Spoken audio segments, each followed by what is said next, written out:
내 고등학교 3학년 때의 이야기다. 내가 사는 지역은 시골이라 놀이터가 없어 근처에 배신사가 놀이터이자 집합소였다. 많을 땐 7명, 적을 땐 3명 정도가 모여 담배를 피우거나 술을 마시거나 했다.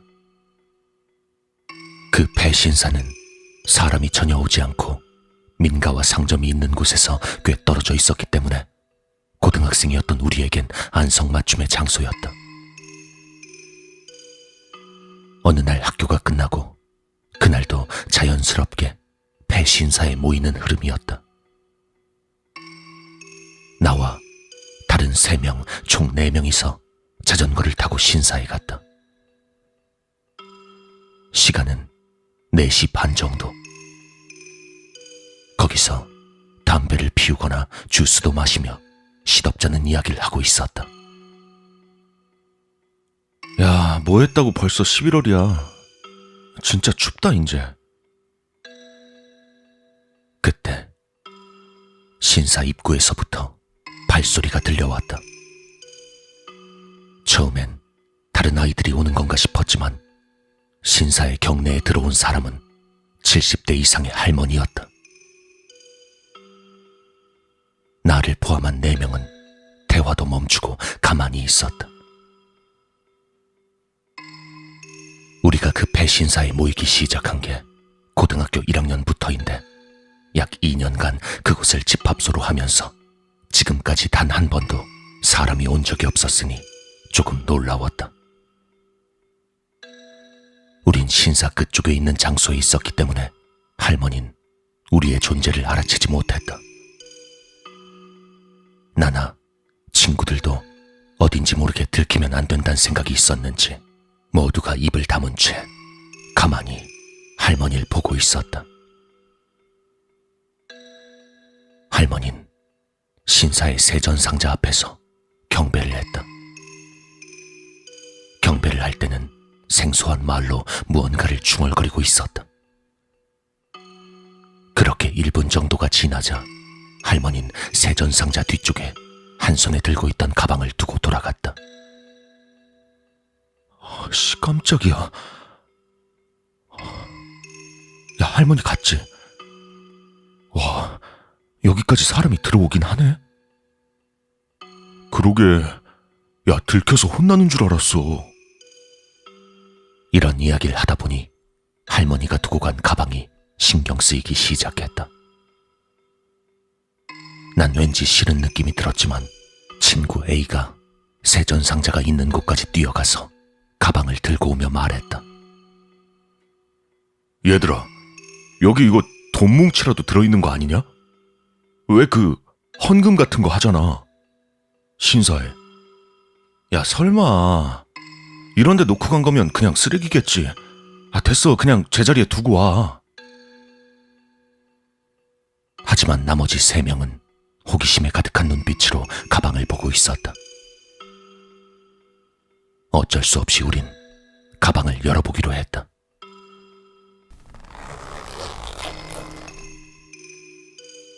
뭐야, 이게.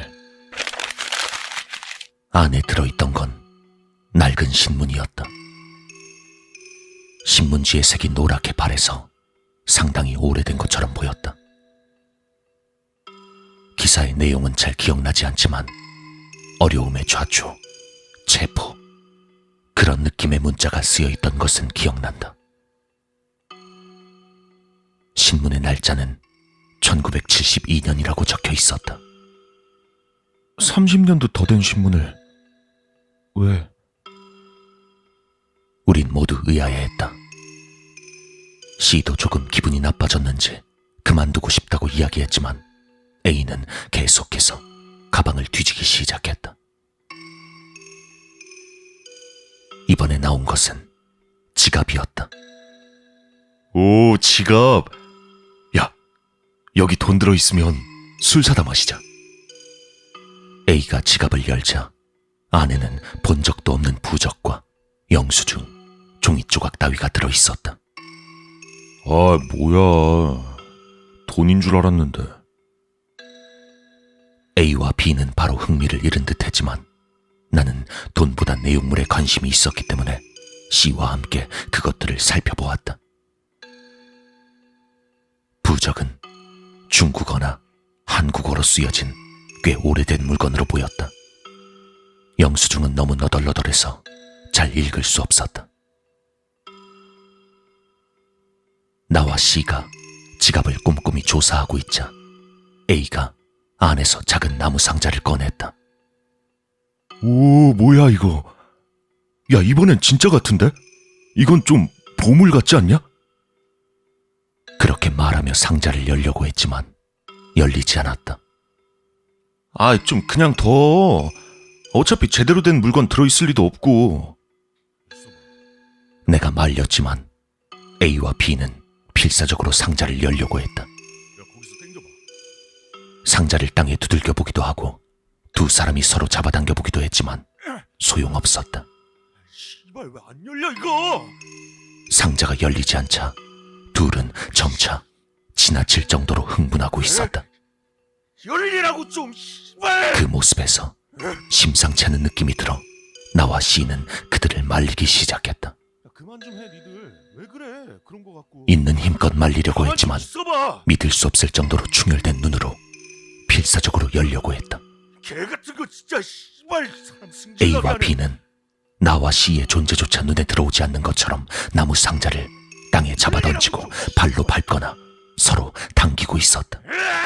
씨발. 억지로 빼앗으려 해봐도 A는 도저히 입에서 낼 수 없는 이상한 소리를 내면서 나를 밀쳐냈다. 이건 와! 나와 C만이 어쩔 수 없이 안절부절하지 못한 상태로 그저 지켜볼 수밖에 없었다. 당시엔 휴대폰 같은 것도 없었기에 다른 애들을 불러 도움을 청하려면 어쩔 수 없이 한 명이 남아 둘을 지켜보고 한 명이 직접 애들을 부르러 가야 했다. 나도 C도 혼자 있기 싫었지만 이대로는 안 되겠다 싶어 내가 다른 아이들을 부르러 가기로 했다. 5시쯤이 되니 조금씩 해가 지고 어두워지기 시작했기 때문에 A와 B의 행동이나 주위의 분위기가 굉장히 무시무시하게 느껴졌다. 2년간 집합소로 쓰던 장소가 마치 다른 공간처럼 보이고 있었다. A와 B가 나무 상자를 필사적으로 열려고 하는 비정상적인 모습을 보면서 난 서둘러 달려갔다. C는 울 것 같은 표정으로 그런 나를 바라보고 있었다. 신사의 계단을 전속력으로 내려가서 자전거를 세워둔 장소까지 뛰어갔다. 그리곤 자전거를 타고 출발하려다가 멈칫할 수밖에 없었다. 아까 그 할머니가 신사의 맞은편 도로에서 희죽거리며 웃고 있었다. 내가 아니라 신사 방향을 본 채였다. 나는 신사로 돌아갈 수도 없었고 할머니에게 말을 거는 것도 두려워서 필사적으로 자전거를 타고 신사에서 가장 가까운 D의 집으로 향했다. 집에서 나온 D는 처음엔 대수롭지 않게 생각했지만 내가 필사적으로 설명하니 간신히 위험한 상황임을 인지한 것 같았다. 나는 D의 집에서 E에게 전화를 해 빨리 집으로 와달라고 부탁하고는 E의 도착을 기다리고 있었다. 하지만 E는 20분 이상 기다려도 오지 않았다. 밖은 어둑어둑해지기 시작해서 초조해진 우린 D의 동생에게 E가 오면 신사로 오도록 말해달라고 부탁하고 나와 D만 신사에 가기로 했다. 둘이서 자전거를 타고 신사에 도착해보니 아까 있던 장소에 할머니는 사라지고 없었다. 나와 D는 신사의 계단을 뛰어 올라갔다. 그리고 내 기억은 딱 여기까지였다. 다음 순간 나는 병원에 있었다. 일어나려고 해도 일어날 수가 없었다. 열심히 일어나려고 하는데 다리엔 기분 깁스가 되어 있고 팔과 손목엔 붕대가 감겨 있었다. 갑자기 온몸에 통증이 느껴지며 작은 신음이 자연스럽게 나왔다. 잠시 후 간호사가 들어왔고 잘 기억나지 않지만 가족과 학교 선생님이 오가며 뭔가 바빠 보였다. 듣자 하니 난 교통사고를 당해 4일 동안이나 의식을 잃었던 것 같다. 부모님에게 신사에 있던 다른 친구들에 대해 물어보았다. 처음엔 신경 쓰지 말고 푹 쉬라고 하셨지만 내 끈질긴 질문에 결국 대답을 들을 수 있었다. A와 B는 사망, D는 중태. 들어보니 4명이 자전거를 타고 길을 가다가 트럭에 받쳤다고 한다. 어찌된 상황인지 여전히 이해가 가지 않았던 난 상자 이야기를 하며 설명을 하려 했다. 하지만 부모님과 선생님은 이해해주지 않았다. 친구들이 죽었다는 충격과 함께 믿을 수 없다는 감정이 강하게 올라왔다. 다음 날 아침 제일 먼저 C와 E가 병문안을 왔다. C는 울면서 내게 고백했다. 30분을 기다려도 내가 돌아오지 않자 A와 B를 두고 도망친 모양이었다. 내가 돌아가고 얼마 가지 않아 A와 B가 어떻게든 상자를 열었는지 기뻐하는 소리가 들렸다고 한다. 그게 너무 무서워서 지켜보지도 못하고 도망친 것이었다. E는 이야기를 전해 듣고 신사에 갔지만 우리도 보이지 않고 분위기도 이상해서 서둘러 돌아왔다고 말해주었다. C와 E는 침울한 표정을 지은 채로 20분 정도 이야기하다 돌아갔다. 형사가 와서 여러 가지를 물었기 때문에 솔직하게 모두 이야기했지만 신사의 이야기보단 사고 순간의 이야기만 관심이 있는 것 같아서 사고 전후의 기억이 전혀 나지 않는다고 말했다. 사고를 낸 트럭 운전사는 정신질환을 가지고 있었고 사고 후에 도주하다가 자살 시도를 한 것 같다. 하지만 자살에 실패해서 병원에 있고 대화가 불가능한 상태라고 들었다. 중태였던 D는 결국 그 후에 죽어버렸다. D의 동생은 아직도 나를 원망하는 것 같아서 퇴원 후에 D의 집에 갔을 때도 무시당했다. 난 원래 도쿄의 대학에 진학이 정해져 있었기 때문에 한 달 동안 등교를 하고 3월에 졸업했다. 주변 사람들은 이상할 정도로 나를 부드럽게 대해줬지만 난 그게 어색해서 그 뒤로는 C와 E하고는 거리를 두게 됐다. 꽤 오랜 시간이 흘렀고 4년 전 C가 자살했다는 소식을 들었다. 난 오랫동안 고향으로 돌아가지 않아서 자세한 이야기는 모른다. 여러 가지 일이 있었기 때문에 고향 지역과는 거리를 두고 지냈지만 작년 11월에 아버지가 돌아가셔서 12년 만에 고향으로 돌아가게 됐다. 대학을 졸업하고도 한두 번 오긴 했지만 하루에 1시간 정도만 머물렀기 때문에 여유 있게 돌아가는 것은 12년 만이었다. 장례식도 모두 끝나서 도쿄로 돌아가려는데 엄마가 안쓰러워 보여 최대한 시간을 쪼개 머물기로 했다.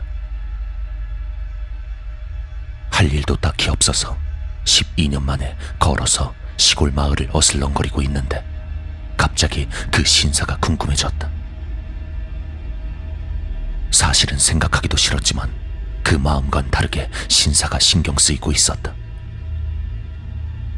가고 싶단 마음이 강하게 느껴졌다. 그때 관계된 사람 중에 남아있는 사람이라곤 이뿐이었지만 12년간 서로 본 적이 없어서 연락하긴 껄끄러웠다. 그래서 어쩔 수 없이 혼자서 가게 되었다. 걷다 보니 신사는 집이나 학교에서 꽤 멀었던 느낌이었는데 지금은 비교적 가깝게 느껴졌다. 단골 슈퍼는 사라지고 그 자리엔 건물이 들어서 있었고 근처엔 편의점이나 대형 쇼핑몰과 아파트가 들어서 있었다. 분명 12년 전의 경관과는 많이 바뀐 모습. 하지만 신사는 그대로였다. 완벽하게 그날 그대로인 신사였다. 난 갑자기 무서워졌다. 심장이 두근거리고 손에선 땀이 솟아나왔다. 돌아가고 싶은 마음이 컸지만 이제 와서 되돌아가는 것도 마음에 걸려 과감하게 조심조심 계단을 올랐다. 하나도 변하지 않은 풍경이었다. 하지만 변한 것도 있었다. 신사는 깨끗하게 되어 있었다. 세전 상자와 건물도 새 것이었고 길도 깨끗하게 대리석길이 되어 있었다. 근처엔 한 소녀가 빗자루로 청소를 하고 있었다. 귀여운 아이였다. 나는 낯을 가리는 타입이라 평소엔 절대로 말을 걸지 않지만 신사의 변한 모습에도 취해 주저없이 이야기했다. 저 실례합니다. 전 10년쯤 전에 이 신사에 왔던 사람인데요. 소녀는 빗자루를 두고 사람을 부르러 갔다. 난 주위를 살펴봤다. 12년 전엔 없었던 신사 옆 아파트 발코니에서 빨래를 말리고 있는 주부가 보였다.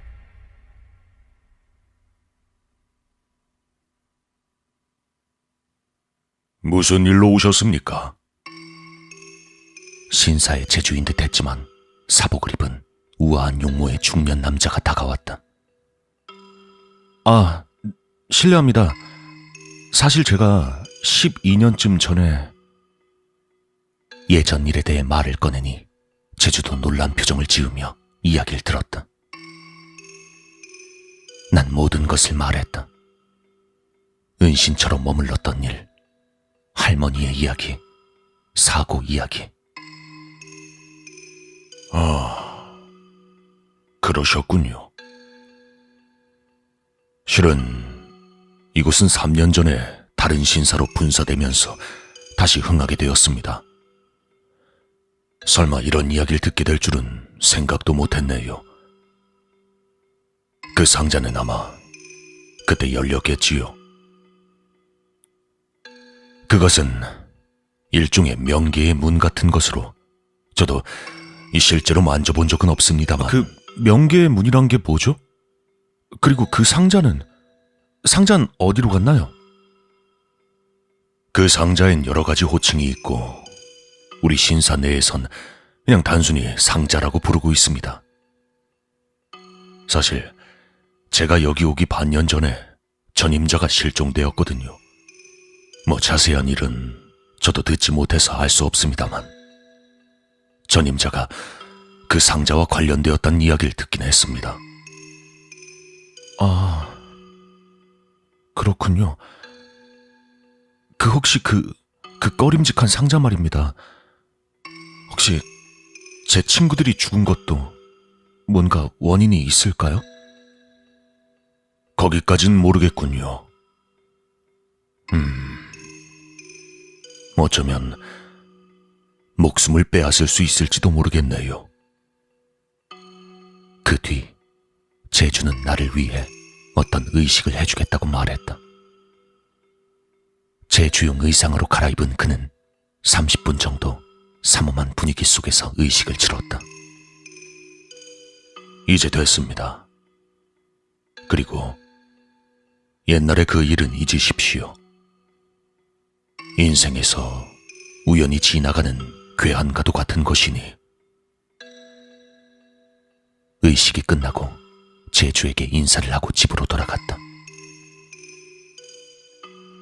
그 후 도쿄로 돌아가서 다시 평범한 생활을 하고 있다. 도쿄로 올라온 지 며칠이 지났을 무렵부터 꿈을 자주 꾸게 되었다.